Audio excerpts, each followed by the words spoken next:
My name is Ed Buffaloe, and I was born in Austin, Texas in 1951. I was born at the old Seton Hospital on Seton Avenue, which has been gone for a long time now. Uh, but I've lived here virtually my whole life. A couple of years I spent in Houston and a year in Santa Fe, New Mexico, but otherwise I've been here. I went to high school here and college as well. Well, so I wanted to talk to you about a little bit about your poetry and how you got involved in poetry. I guess you said as a teenager you started hanging around uh, some folks that were making a literary magazine. Is that how it started? Well, really, I got turned on to poetry, to the concept that an ordinary person could write poetry by the high school literary magazine at Lanier High School. It was called Scalds, Skalds. And, I don't think anybody that was writing in high school was writing world class literature, but it was inspiring nonetheless.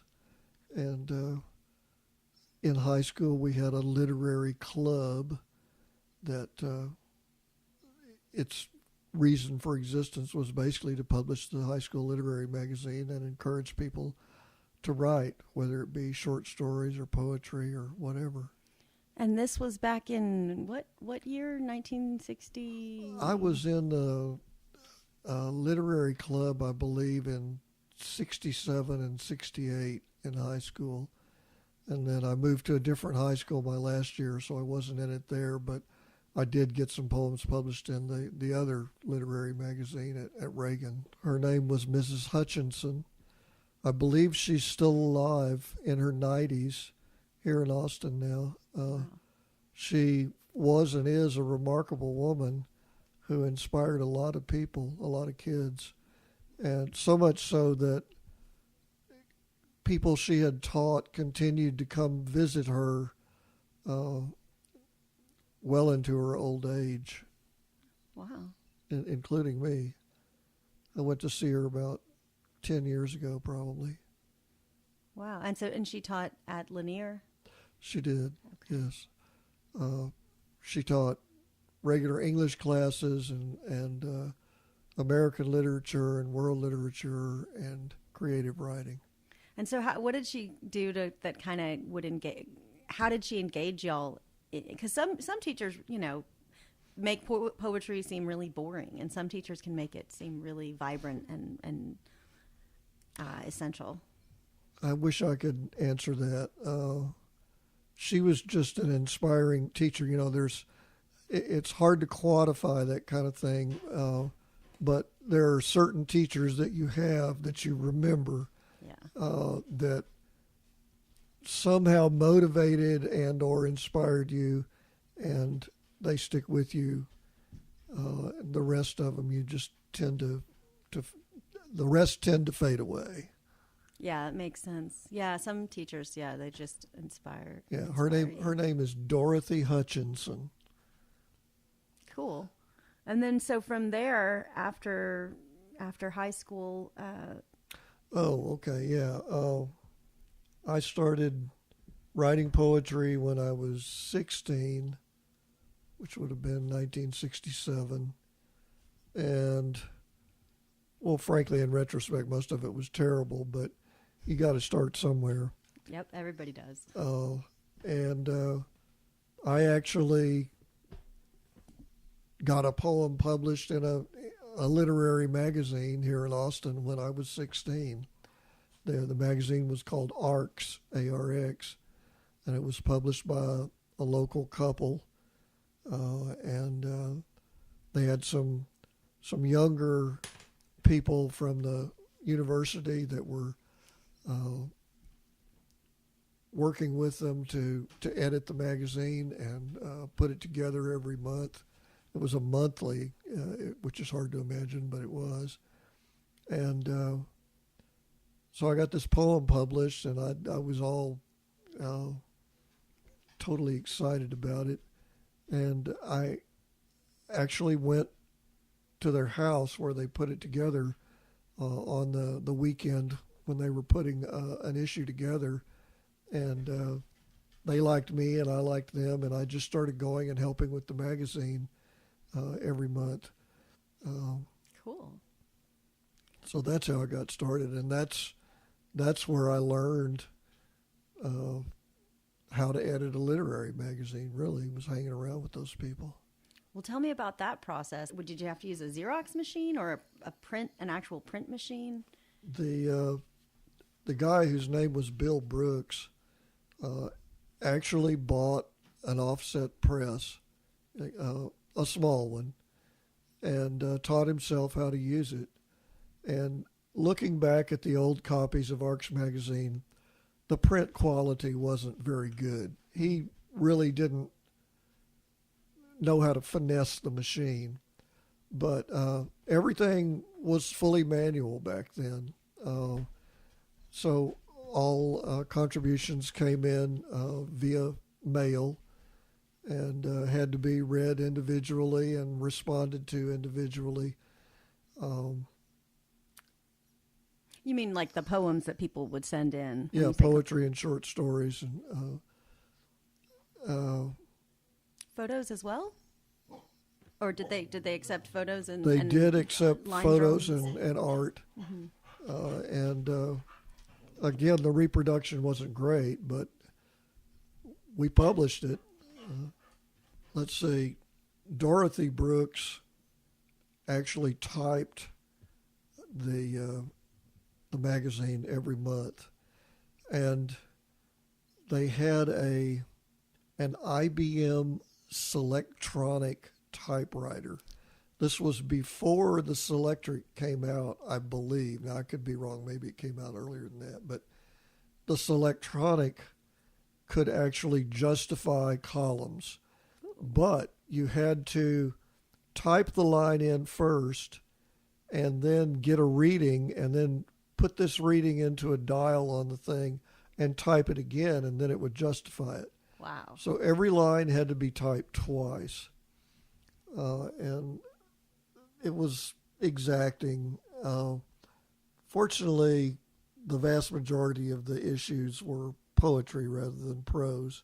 Nice. But she typed the whole thing. And, Robert Williams was the poetry editor, and I think Robert Bogan was the art editor. I can't remember. There was an editor at large, and just basically anybody that hung around long enough got a title. And Oh, that's cool. I think I eventually became assistant poetry editor or something like that.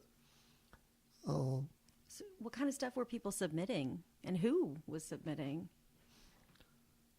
Well, anybody from Texas that encountered the magazine who wrote anything might send us something.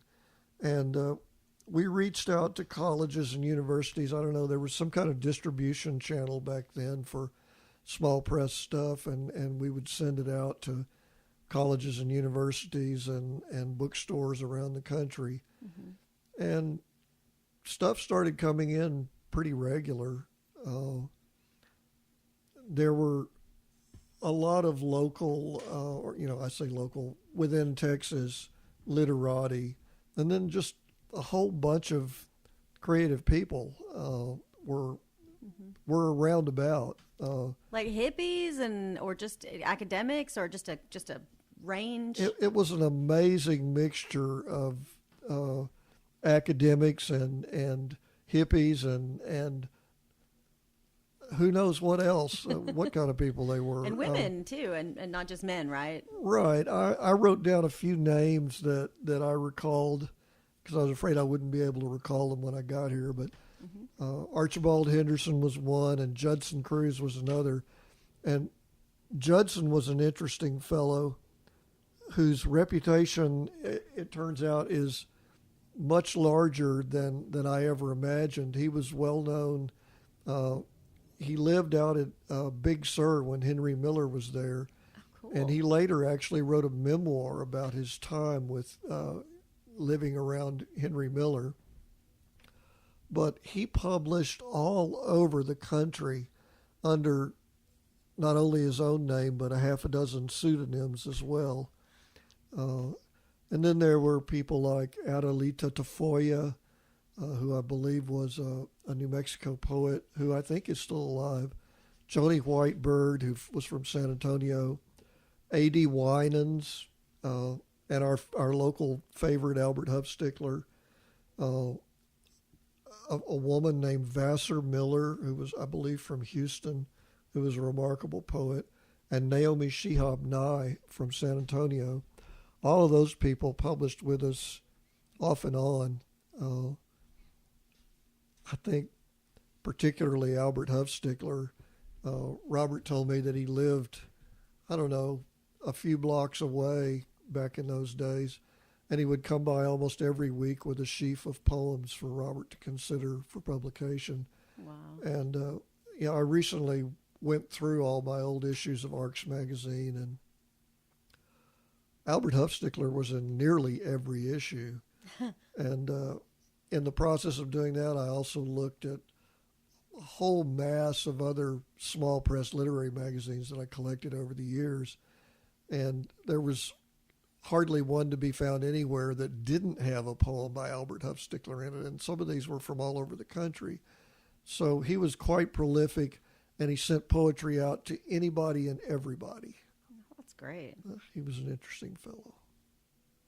So then walk me through, I guess, how you got from, working with them and being an assistant poetry editor to suddenly you had your own aileron. Well, it wasn't sudden. Not sudden. It took a long time. I think Arcs was published from like 1966 through 70 or 71. I'm not exactly sure when we quit, but we were publishing monthly, so it was a lot of work, and it seemed like it lasted for a long time because there was so much activity involved.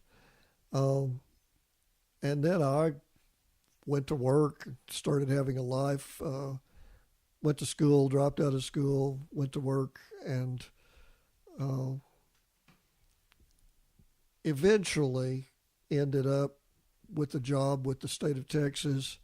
Started out as a secretary, and this was I think I got the job in 1980, and in 1981 I transferred to the central office to become a word processor operator. And word processors were new and original. This was before the advent of the IBM personal computer or the Apple computer, but the microprocessor had been invented, and someone had created a word processor, which the state bought in order to do stuff.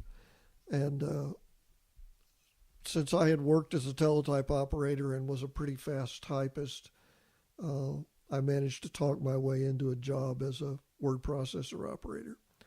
So suddenly I had the means of putting things into print. Not that I was allowed to use the equipment to publish anything, but I had spare time, I had break time, and I had lunchtime. And, it really doesn't take very long to type a poem if you can type 60 to 70 words a minute, which I did at the time.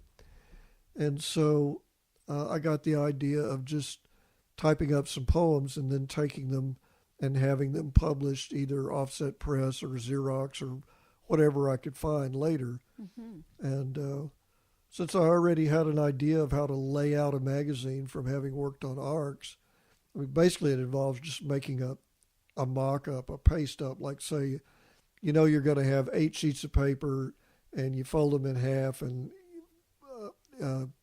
put a page on each side of, that's 4 pages per sheet of paper. So you got a 64-page magazine right there. Mm-hmm. And you can always add sheets of paper if you need more or less. But you make a mock-up and you number the pages and you get your orientation right. And then after you've done it a few times, you don't even think about it. You just know that page 1 and page 64 are going to be on the same piece of paper, and so on and so forth. Uh, so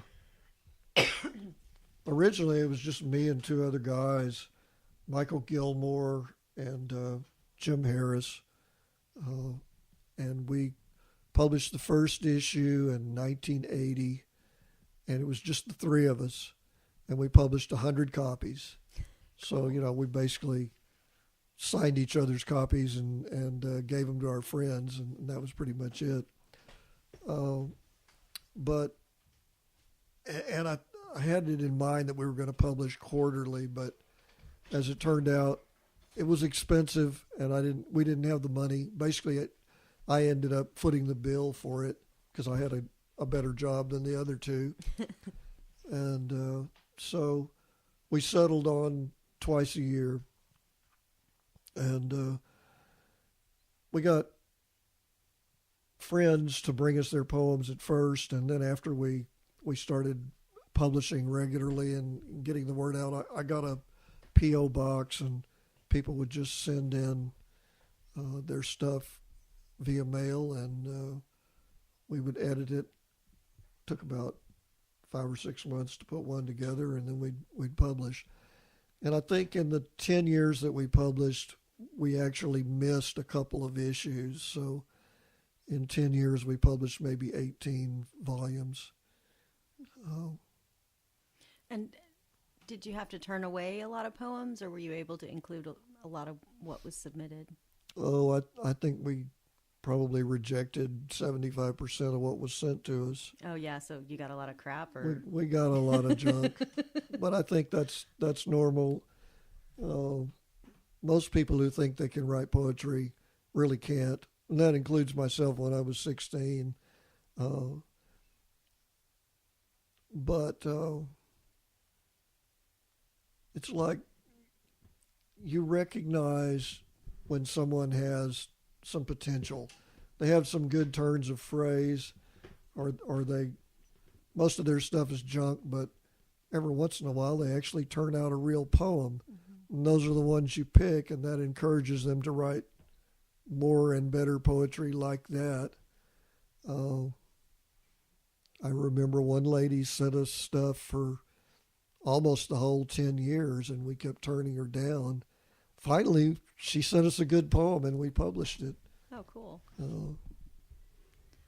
Well, that leads me to ask about, I guess, who ended up, contributing the most, or who pops to mind when you think about some of the poets that published in Aileron.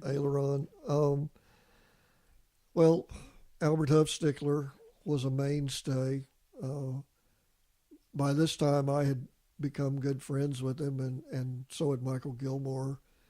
And I think Michael was actually working with him at the time, so they were in constant contact, and Huffstickler would give poems to Michael all the time. But I went and hung out with Huffstickler's house. He would have little poetry readings and poetry groups to talk about poetry and encourage people to write. He's kind of a larger-than-life figure in Austin, right? I mean, that's the sense that I get in terms of, Well, he was really quite self-effacing, and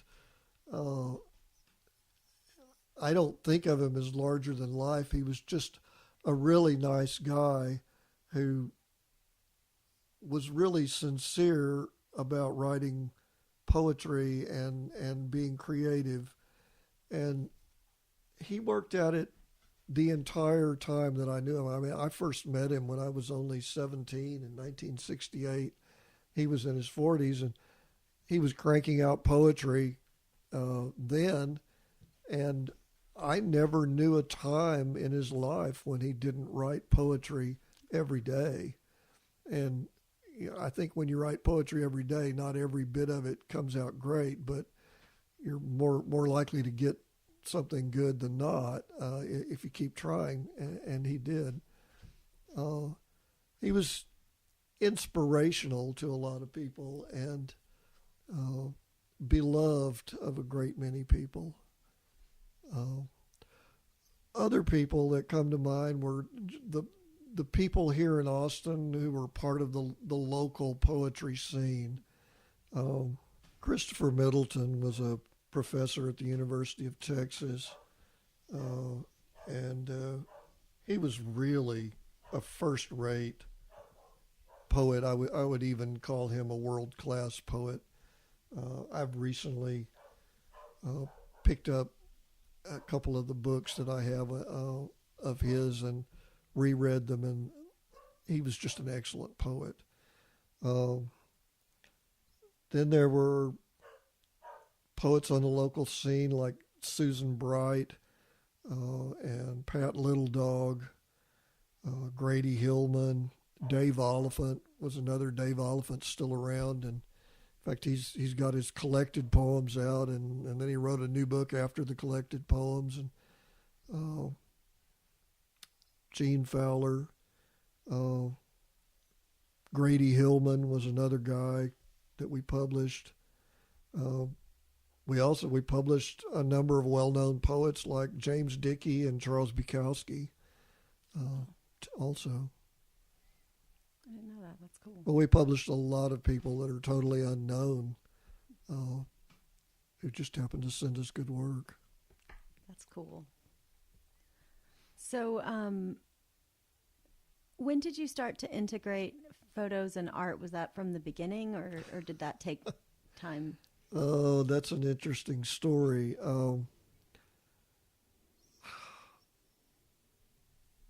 We needed covers, and we didn't have covers. And I had worked in a microfilm darkroom, so I knew a little bit about the photographic process and how to do things in a darkroom. And my friend Michael Gilmore had some old negatives that he had taken back in his high school and post-high school days. And I think we got to the second or the third issue, and we were desperate for a cover. A friend of ours was supposed to do one, but it was late. And so we dug out Michael's old negatives and rented a darkroom, and I printed up some stuff, and we came out with a cover. And I don't know, I guess that just kind of sparked the idea in my mind of maybe I could become a photographer myself. And my friend Bruce Scarborough gave me a camera. He said he bought it at a garage sale for $10, and it was a German Exacta, East German Exacta camera with 3 or 4 lenses and a bunch of accessories. And I took it and started taking photographs, and I went to garage sales and bought trays and various things. And you could go down to the camera shop and buy developer and fixer and all the stuff you needed. And I just started working in my bathroom and messing around with it, taking pictures and developing negatives and then making prints.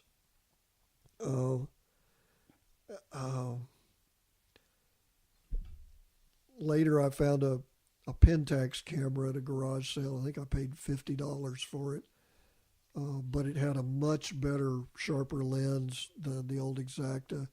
I began taking pictures of that, and that was a new level. And then I just started going around and collecting equipment. I bought an enlarger and all kinds of things, and originally set up my dark room in the bathroom. And then when my first wife and I built a house, I had a dark room built into the garage, and that's from then on I had a dark room. And I just read Ansel Adams books and taught myself how to do photography. Pretty awesome. So then instead of, at some point, there were images not just on the cover, but in integrated with the poetry, right? Yeah. Was that just if you had to fill a page that didn't have or how was that? Yeah, really, we didn't have that much photography in Aileron. Mm-hmm. I mostly used my photographs for the cover, and even then, it was only for a few covers.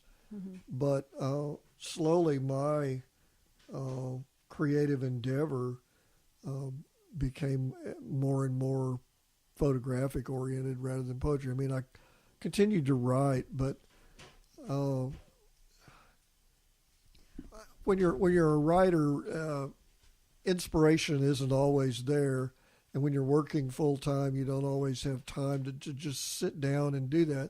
But you can always have a camera with you and take photographs on your way to and from. And I traveled a lot in my work, and I could take a break and just pull off on the side of the road and take a few pictures somewhere. Uh, and I remember many times just stopping on the way to work to take pictures in the fog or whatever, or on the way home. And on every weekend, I would go out and take pictures somewhere, and took people pictures too, even though I wasn't really a people photographer, but ended up documenting a lot of people that I knew just in passing. Cool. Well, let's go back. I feel like I didn't get to talk about, so before you transitioned sort of into doing more photography. So tell me about what was your process, and did you write every day, and what kind of subjects were you writing about? I don't know. Well, it's kind of hard to explain. I started keeping a journal from a very young age. I mean, I think my first diary I got when I was 12 years old, and started writing stuff in it. And by the time I was 14 or 15, I was writing pretty regularly. And like I say, most of it was just junk, but sometimes you just need to get stuff out. And I was an introverted kid, so it was a natural thing to do. And then when I started writing poetry, I kind of alternated writing journal entries and poetry, and eventually I developed I would write my poetry in straight up and down printing, and then I would write my journal entries in italic, slanted entries. And I remember maybe it wasn't my first year in college, but one of the times, several times that I went to college, I had a class in composition, and our assignment for the semester was to keep a journal. Well, that was no problem for me, since I had been keeping one for years already. And a lot of the other kids, it was a totally new idea. And then I remember at the end of the semester, the teacher said, "Okay, turn in your journals next week." And I nearly freaked out, because, that was my journal, and I didn't want to just give it away to the teacher. And so she allowed me to just bring it in and show it to her, so she could, understand that I had done the work. And then, of course, excerpts from the journal went into assignments and things like that. But I had always kept a journal. And so I wrote something almost every day. Might not always have been poetry, but I was putting down thoughts and ideas. And that habit has stuck with me most of my life. I think I did go through a long period where I didn't write very often. I mean, I still had my journal and I still kept it, but I might only write in it once a month or something like that. But the last few years, I decided I wanted to take up writing poetry again, or at least try to write poetry again. And I began to write more regularly. And it's always kind of journalistic, in the sense that I'm just putting down my thoughts, and sometimes it comes out prose, and sometimes it comes out poetry. Sometimes they're worth repeating or saving or showing to somebody, and most of the time they're not. Mm-hmm.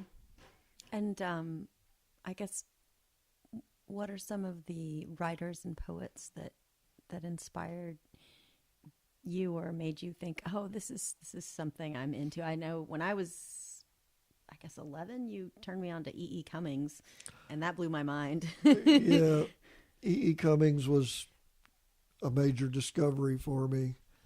Um, I think really that most of the 20th century American poets of note are important for me, but particularly Cummings, Wallace Stevens, T.S. Eliot. Those are the biggies. I mean, I've read a lot of Pound, but I'm not a big fan of Pound's poetry, although I recognize the value of some of his work. Uh, So you were, I guess, going back to the timeline, you were active um, with Aileron in the decade between 1980 and 1990.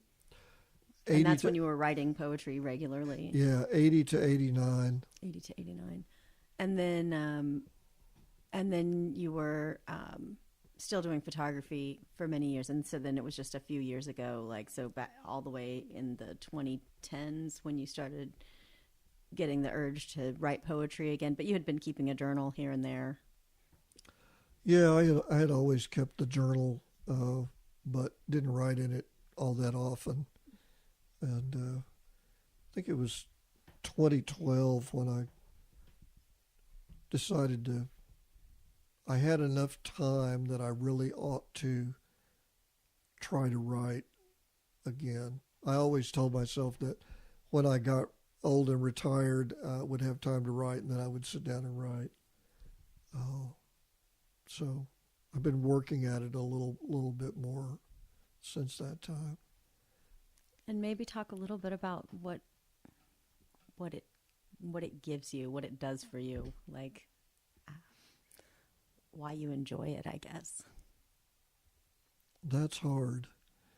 Um, I think really that when I was young, poetry was almost a necessity. I just needed some way of expressing myself and some way of communicating with the outside world. To say, "Hey, I'm here," and to some extent, that's still true. I feel like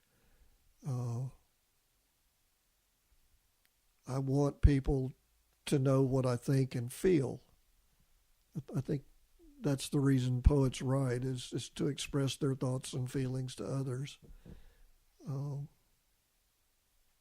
Yeah, no, that sounds exactly right. I just and for some, it's a compulsion. I mean, they have to do it. And when I was younger, that's how it felt to me. It was just something that I really needed to do. I think now maybe I'm more secure in myself, and I know who I am as a person.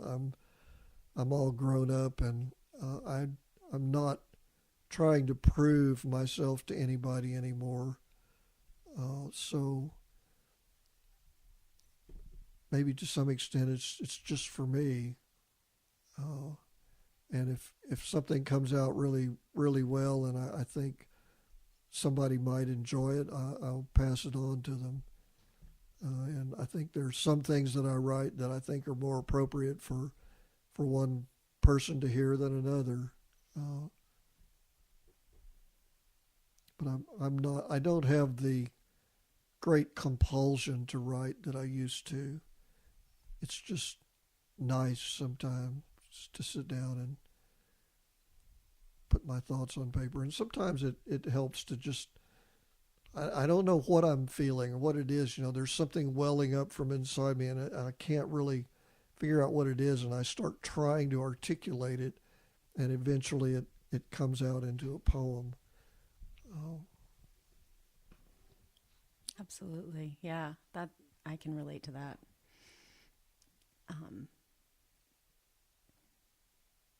It's hard. It's hard to know always what you're feeling until sometimes until you put it into words. And sometimes I sit down to write, and another poet told me this one time too. He said, I don't know what I'm going to write. I don't know what I'm saying. Sometimes I just start writing, and it turns into something. Maybe I'm not quite that free-form expression about it myself, but there's often just an in-shoat feeling that I have that I somehow want to put into words. So I know you're going to do a separate podcast where you read some of your poetry with some of the other poets who are going to perform at the Arl Lit event in March. But it might be nice if you would be interested in closing with a poem. Sure, I'll be happy to read a poem. Retro.